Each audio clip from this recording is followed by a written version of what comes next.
Hey, this is Matt once again. Welcome back to another video. This is another paid request, this time for Bronson. Thank you so much for that. And for those interested in requesting any type of videos or topics, reactions, commentaries, video game stuff, what have you, feel free to send it either directly to my PayPal or join my Patreon. Both links are down below in the info box. And this time he wanted me my top 10 favorite Will Ferrell movies. And it was a bit tougher because I'm not a big Will Ferrell fan. I was never really into him when he was on Saturday Night Live. And I mean, to be honest, I'm not a big Saturday Night Live watcher, but when I did enjoy it, it was either. I'd probably say the years where you had Chris Farley, David Spade, Chris Rock, Adam Sandler, that era. I like Eddie Murphy sketches from way back when, but Will Ferrell never really appealed to me. And a lot of his films where he stars, and I'm like, I wish it was somebody else. I can't remember the last thing he did worth a crap. It wasn't Barbie. Get Hard was there. But I did find some films that I'm like, okay, I'll. And I don't know if I should add, like, him films where he has bit roles in it. Like, for example, I like Austin Powers, the first one. Technically, Will Ferrell's in it. He's in for a little bit in a small role. And I do like the first Austin Powers film. So that's mean. Do I put in once he starred in? But I guess I can't do that because there's not enough films he starred in to create a top 10. So I'll go with this list. Number one, I put Jay and Silent Bob Strike Back, which he was in.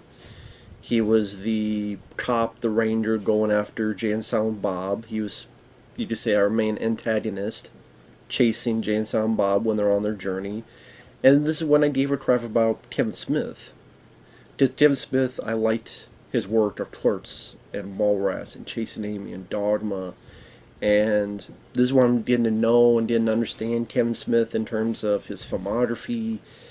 And as I'm getting to understand this, a new film of his comes out called Jay and Silent Bob Strike Back, which I did on DVD, and I enjoyed it. I had fun.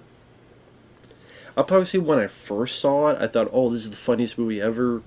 As years have come and gone, that's dwindled. There's a lot more movies I find funnier, but I still find it an entertaining film.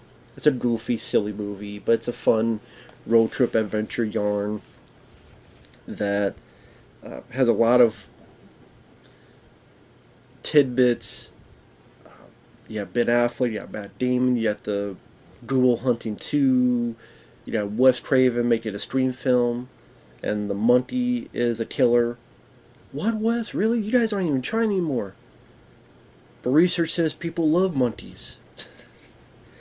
uh, I thought it was some funny takes on Hollywood, funny takes on the internet culture, like moviepoopshoot.com and how people act on there. The finale where they go after all the people talking smack is who wanna kick some ass. So much better than the Jan Samba reboot. So much better. So I do quite enjoy that film. So that's number one. Number two, I put The Other Guys. This is a film that has no business of being as good as it is. Just upset. Oh, it's Will Ferrell and it's Mark Wahlberg, two people I'm not really big on. And yet, I thought it was rather funny. I thought the two actually worked well in that. I thought the way Mark Wahlberg played the role, he actually acted fairly well in reaction to Will Ferrell's antics. Will Ferrell wasn't as aggravating as he is in other movies. Michael Keaton steals the show as their boss, always incidentally or accidentally quoting TLC songs. I love the bit with The Rock and Sam Jackson, it's the tough cops, and there's that bit where they think they're superheroes, they jump off, and you have the song, there goes my hero, and you have the slow-mo of them going down the ground, and they just slowly reveal the impact where they're now dead on the ground. This all wire would slow down. Yeah. They're not moving. That is a very hilarious joke. So yeah, the other guys was was surprised that I liked it as much as I did because there were the people involved, but I thought it was pretty good. Number three, I put Megamind. Very decent animated film. Will Ferrell voices the villain, while Brad Pitt voices the Superman-like hero. But then one day Megamind actually succeeds, and he can't believe he succeeded in killing the hero. So then he doesn't know what to do next. So him and his cohort, voiced by David Cross, they've taken over the city. You got AC/DC music playing as he gets in to relish his power. But then with no hero to fight, he has nothing to do and he doesn't know how to handle it. And he falls in love with the reporter that he's usually taken hostage. And it's kind of a nice take on, a villain kind of regaining humanity and a villain becoming a hero. This is a point where he tries to create a hero to give him something to do, but then that hero becomes even more of a villain than himself. And that one is voiced by Jonah Hill. I thought it had some clever gags. I thought it had some really nice usage of music.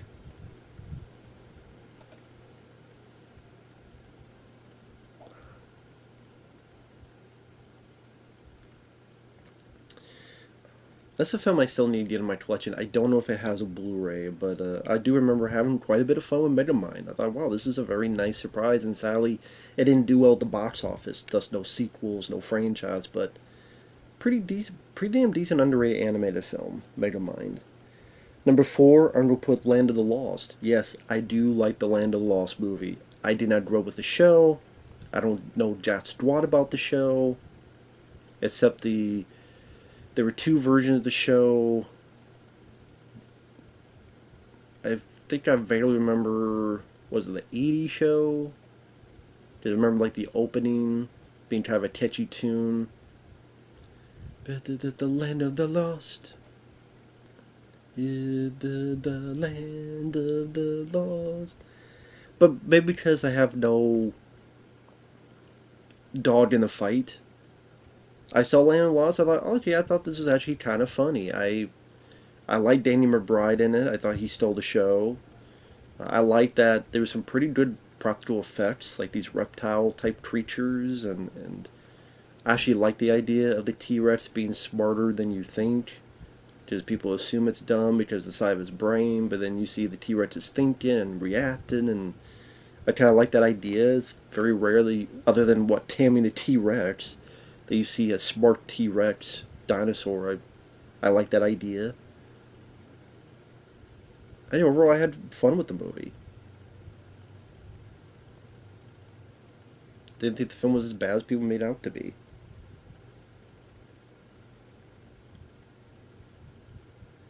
Number five, I put Talladega Nights. I like Talladega Nights. I remember seeing that with my friend Mike, OCB Communications.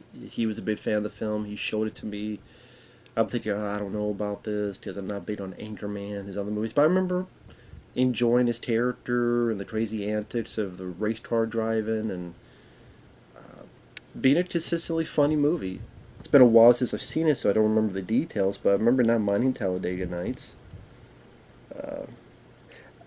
Actually, around that, I'll probably put the first Austin Powers movie. I do quite like the first Austin Powers. It's just, I think Will Ferrell has a very small role, but I'll just put it in there. I'll put that in the top five. Then I'll put Talladega Nights, number six. Number seven, I guess I'll put Old School. It was okay. I didn't hate the film, but I don't love the film. It was okay. I reviewed Old School.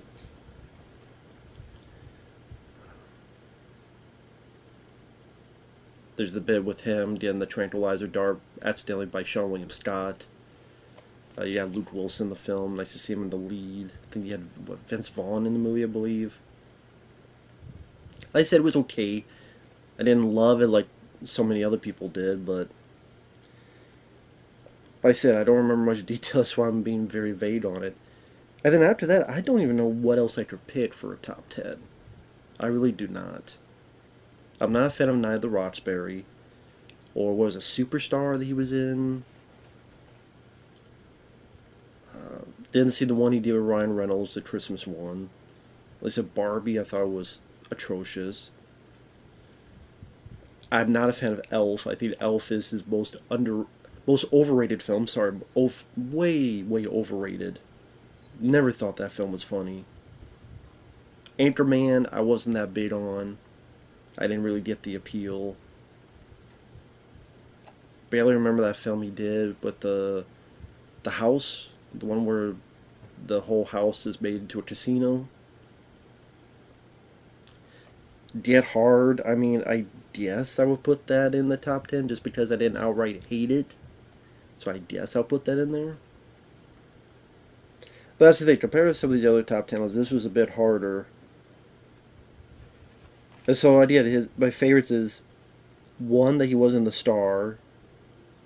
One, that, okay, he worked with Mark Wahlberg, and I think the writing and Michael Keaton and other people really made that film work.